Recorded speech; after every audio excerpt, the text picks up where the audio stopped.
सभी को सुप्रभात प्यारे छात्रों। आज हम सावित्रीबाई फुले पर्यावरण शिक्षण संस्थान के अंतर्गत बीएड द्वितीय वर्ष तथा बीएससी बीएड तृतीय वर्ष के द्वितीय प्रश्न पत्र को लेकर मैं आपके समक्ष पुनः प्रस्तुत हुई हूँ, जिसमें हमने द्वितीय इकाई से अध्ययन किया था और उसमें बहुत सारे महत्वपूर्ण बिंदुओं के बारे में हमने विशद चर्चा पिछली कक्षाओं में कर ली थी। लेकिन आज इस कक्षा में मैं सहपाठी अवलोकन आपको पढ़ाने वाली हूँ। पिछली कक्षा में मैंने आपको स्वयं अवलोकन या स्वयं आकलन पढ़ाया था, जिसमें स्वयं आकलन के अंतर्गत विद्यार्थी स्वयं का आकलन करता है, स्वयं के बारे में पहचान करता है, स्वयं के कार्यों का निरीक्षण करता है। वह स्वयं आकलन या स्वयं अवलोकन की प्रक्रिया कहलाती थी। लेकिन इस कक्षा में मैं आपको सहपाठी अवलोकन के बारे में बताने वाली हूँ कि सहपाठी अवलोकन होता क्या है। सहपाठी अवलोकन वह है जिसमें एक छात्र अन्य छात्रों का या एक छात्रों का समूह अन्य विद्यार्थियों के कार्यों का ऑब्जर्वेशन करते हैं, अवलोकन करते हैं, जांच पड़ताल करते हैं, उनको आँखों से देखते हैं, उनके कार्यों को और कानों से सुनते हैं, यानी कि उनके कार्यों का पूर्णतया मूल्यांकन किया जाता है। तो इसके अंतर्गत जो अवलोकन करता है ना, उसके अंदर अंतः व्यक्तिक कौशल का निर्माण होता है। इसके द्वारा उसमें श्रवण कौशल में सुधार होता है, समूह भावना का विकास होता है, निष्पक्ष अभिवृत्ति का निर्माण होता है, समय प्रबंधन की योग्यता का निर्माण होता है, नेतृत्व के लिए मन स्थापन की योग्यता का विकास होता है। तो श्रवण कौशल है, ये सहपाठी अवलोकन के द्वारा जो विद्यार्थी होते हैं अपने सहपाठियों के कार्यों का मूल्यांकन करते हैं और उनके कार्य की गुणवत्ता को आत्मसात करते हैं। तो ये जो सहपाठी अवलोकन है यह सक्रिय अधिगम सिद्धांतों से संबंधित है। यानी कि सहपाठी अवलोकन के मूल में क्या है? सक्रिय अधिगम सिद्धांत। सक्रिय अधिगम सिद्धांतों के अंतर्गत जो छात्र होते हैं वो कई चीज़ों को करने के लिए प्रोत्साहित होते हैं, कई नई चीज़ों को करते हैं तथा अपने कार्य के विषय में वह सोचते हैं। ठीक है, वह अपने कार्य के विषय में सोचते हैं, उसमें आत्मचिंतन की भावना का भी विकास होता है। तो कक्ष में ऐसे प्रभावी सक्रिय अधिगम हेतु सहपाठी मूल्यांकन होना ही चाहिए, जिसके अंतर्गत क्या क्या उद्देश्य है, क्या क्या लाभ है, मैं आपको बताने वाली हूँ कि इसके अंतर्गत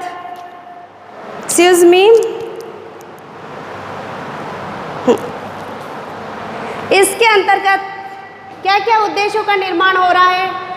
सबसे पहले तो है कि स्वायत्तता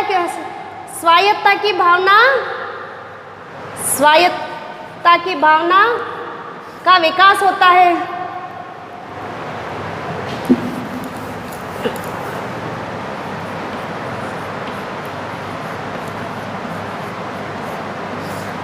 स्वायत्तता की भावना का विकास होता है।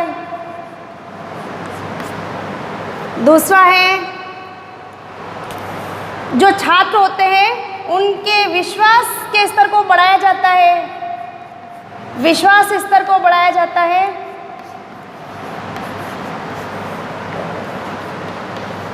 विश्वास स्तर को बढ़ाया जाता है। कार्यों का मुक्त व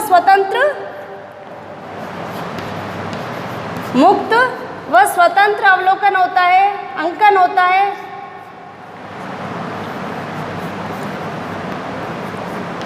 अंकन होता है।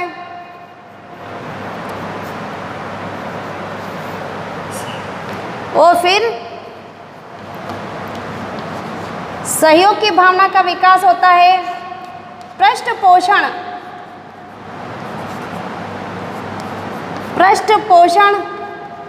का प्रयोग होता है, जिसके कारण बच्चों को सुझाव दिया जाता है। मैं वापस दोहराऊंगी कि इस सहपाठी अवलोकन के कारण क्या क्या उद्देश्य जागृत होते हैं। तो सर्वप्रथम जो शिक्षण प्रक्रिया है उसमें स्वायत्तता की भावना का विकास होता है।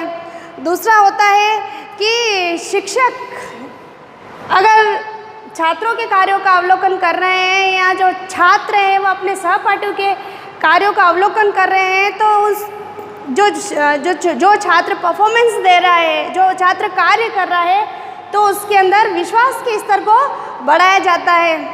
इसके अलावा इसमें जो कार्य किए जाते हैं वह स्वतंत्र होते हैं, विश्वसनीय होते हैं, क्योंकि जो साथी उसका अवलोकन कर रहा है वह अपने कार्य को निष्पक्ष होकर करेगा और निष्पक्ष होकर उसके कार्यों का मूल्यांकन करेगा और उसके संबंध में वह निर्णय देगा। इसके अंतर्गत सहयोगी भावना का विकास हो रहा है, सहकारिता की भावना का विकास हो रहा है, क्योंकि सभी छात्र एक दूसरे पे विश्वास करते हैं। एक दूसरे के विश्वास के कारण सहकारिता की भावना का निर्माण हो रहा है। फिर पृष्ठ पोषण का उपयोग किया जाता है। पृष्ठ पोषण के अंतर्गत उनके कार्यों की प्रशंसा भी की जाती है और सकारात्मक आलोचना भी की जा सकती है। तो सहपाठी अवलोकन क्या हुआ, मैं वापस दोहराऊंगी कि सहपाठी अवलोकन एक ऐसी प्रक्रिया है जिसके माध्यम से एक छात्र का अन्य छात्रों के द्वारा या एक छात्रों के समूह के द्वारा अन्य छात्रों के समूह के कार्यों का मूल्यांकन किया जाता है, पृष्ठ पोषण दिया जाता है और यह जो स्वयं मूल्यांकन है उससे भी वृहद प्रक्रिया है, यानी कि उसके कार्यों की बारीकियों से जांच की जाती है तथा उसको पृष्ठ पोषण प्रदान किया जाता है और उसके संबंध में निर्णय दिया जाता है कि वह अपना कार्य एक शिक्षक की भांति करे। शिक्षक के अंदर जो योग्यताएं होती है उसकी तरह कार्य करे, अपनी स्किल्स होती है उसको सुधारे। तो इसके अंतर्गत निम्न योग्यताएं विकसित होती है। पहले करके सीखना यानी कि करके सीखना के अंतर्गत आता है प्रयास तथा त्रुटि, यानी अभ्यास करते हैं तो कुछ न कुछ त्रुटि रह ही जाती है। यह हर कार्य का नियम है कि कार्य करने से ही हम सीखते हैं। बड़े बड़े शिक्षाविदों ने ये कहा है कि छोटे बच्चे होते हैं उनको उस कार्य को करने दें और उसके अनुभव लेके उनको सीखने दें, ताकि ये जो ज्ञान होता है स्थायी ज्ञान होता है। तो जो छात्र होते हैं तो वह अपने सहपाठी का अवलोकन करते हैं। तो जो छात्र कार्य कर रहा है उसके कार्य में क्या होता है, प्रयास भी होता है और त्रुटि भी होती है। तो करके सीखने का सिद्धांत इसके लिए उपयुक्त है, सहपाठी अवलोकन के लिए। इसके अलावा पृष्ठ पोषण दिया जाता है, यानी प्रतिपुष्टि प्रदान की जाती है। प्रतिपुष्टि द्वारा सीखना यानी कि उनकी प्रशंसा भी की जाती है, उनकी सकारात्मक आलोचना भी की जाती है। अतः प्रतिपुष्टि द्वारा जो छात्र कार्य कर रहा है वह प्रतिपुष्टि द्वारा भी सीखता है। इसके अलावा जो सामाजिक तथ्य उसने सीख लिए हैं उसको अपने जीवन में आत्मसात करे, अर्थात जो तथ्य उसने सीख लिए हैं तो जीवन में उतारे। यह नहीं कि उतारने के बाद वह अपने स्किल में इस चीज़ों को इन्वॉल्व नहीं करे, उसको अपने जीवन में इन चीज़ों को इन्वॉल्व करना ही पड़ता है। इसी प्रकार यह जो प्रक्रिया है यह तकनीकी या व्यावसायिक क्षेत्र या उपजीविका का एक उपकरण है। जैसे चिकित्सा क्षेत्र में इसका उपयोग किया जाता है, व्यवसाय के क्षेत्रों में इसका उपयोग किया जाता है, तकनीकी क्षेत्रों में इसका उपयोग किया जाता है और हमारे इस बीएड पाठ्यक्रम यानी कि बैचलर ऑफ एजुकेशन डिपार्टमेंट में भी इसका व्यापक स्तर पर प्रयोग किया जाता है। तो इसके अंतर्गत क्या होता है कि यह केवल छात्र ही छात्र का अवलोकन करे इसी में शामिल नहीं है, बल्कि एक शिक्षक भी शिक्षक के कार्यों का अवलोकन कर सकता है ना। यह प्रक्रिया लगातार हर क्षेत्र में चलती रहती है कि जो उसके साथी होते हैं, जो उसके कलिंग्स होते हैं, वह उसका अवलोकन करे। प्रत्येक व्यक्ति का प्रत्येक व्यक्ति के द्वारा अवलोकन किया जाता है, जिसके कारण आत्मचिंतन की भावना विकसित होती है।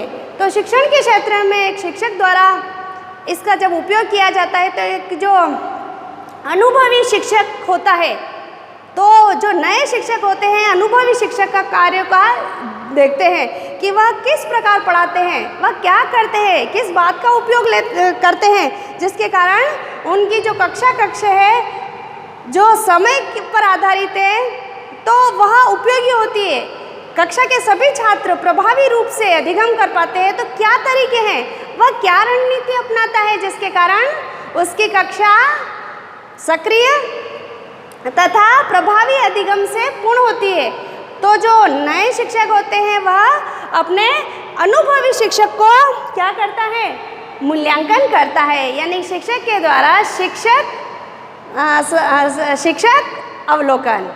ठीक है, वो उसकी रणनीति को देखता है। लेकिन जो प्रभावी, जो अनुभवी शिक्षक है, तो वह भी तो अपने सहपाठियों की जांच करेगा। सहपाठियों मीन्स अपने सहकर्मियों की जांच करता है कि क्या समस्या है, जिसके कारण वो अपने दैनिक समस्याओं का सामना करने के तरीकों को वह भी देखता है और वह लाभान्वित होता है कि यह जो सहकर्मी जो जिस रणनीति को अपना रहा है, जो समस्या वह झेल रहा है, तो मेरे शिक्षण कार्य में यह समस्या नहीं आए, तो वह भी लाभान्वित हो जाता है। इसके अलावा जागरूकता का विकास होता है। जो बाधाएं आती है, जो नए तथ्य होता है कि मैं अगर ये करता हूँ, मैं अगर ये रणनीति अपनाता हूँ, तो यह अच्छा हो सकता है, प्रभावी शिक्षण हो सकता है, तो इसमें जागरूकता का विकास होता है। इसके अलावा शिक्षण से संबंधित कक्षा के संबंधित अनेक सूचनाएं भी एकत्रित हो सकती है, यानी कि सहपाठी अवलोकन के द्वारा या पीयर्स ऑब्जर्वेशन के द्वारा बहुत सारी सूचनाएं एक व्यक्ति को प्राप्त हो सकती है। इसके द्वारा सर्वप्रथम तो सहकारिता की भावना का विकास होता है ना, सहभागिता की भावना का भी विकास होता है। जो शिक्षण प्रक्रिया चल रही है, वह स्वायत्तता की भावना पर निर्धारित होती है। अंतःवैयक्तिक संबंध मजबूत होते हैं। इसके अलावा सामाजिक अंतःक्रिया होती है, और इसमें जो पढ़ा रहा है, जिसके कार्यों का अवलोकन किया जा रहा है, वह न केवल उत्पाद या उस उपभोग के प्रक्रिया पर आधारित होता है, बल्कि वह उस प्रक्रिया को सही करने पर जोर देता है। यानी कि वह उसका कोई प्रतिफल नहीं चाहता है, वह कोई उसका उत्पाद नहीं चाहता है, बल्कि वह जो प्रक्रिया संपादित कर रहा है, उस प्रक्रिया पे उसका ध्यान जाता है। तो इससे अंतःवैयक्तिक संबंधों की स्थापना भी होती है। तो सहपाठी अवलोकन हर क्षेत्र में किया जाता है।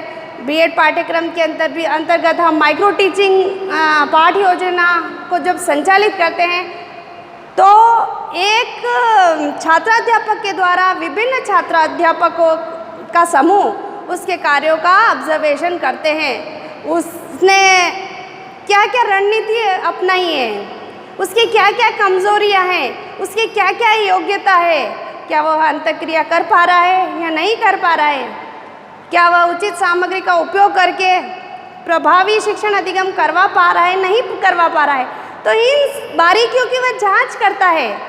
उसका जांच के द्वारा उसके स्वयं के जो अवलोकन करता है, तो उसको आत्मचिंतन का अवसर मिलता है, उसकी मानसिक शक्तियाँ क्रियाशील होती है, और वह भी अपने अंदर एक नई व्यू रचना का निर्माण कर सकता है। इसी तरह ब्रायन नूनन या रेडी डंकन ने कहा है कि इसके अंतर्गत विद्यार्थी ऐसी व्यूह रणनीति तैयार करते हैं।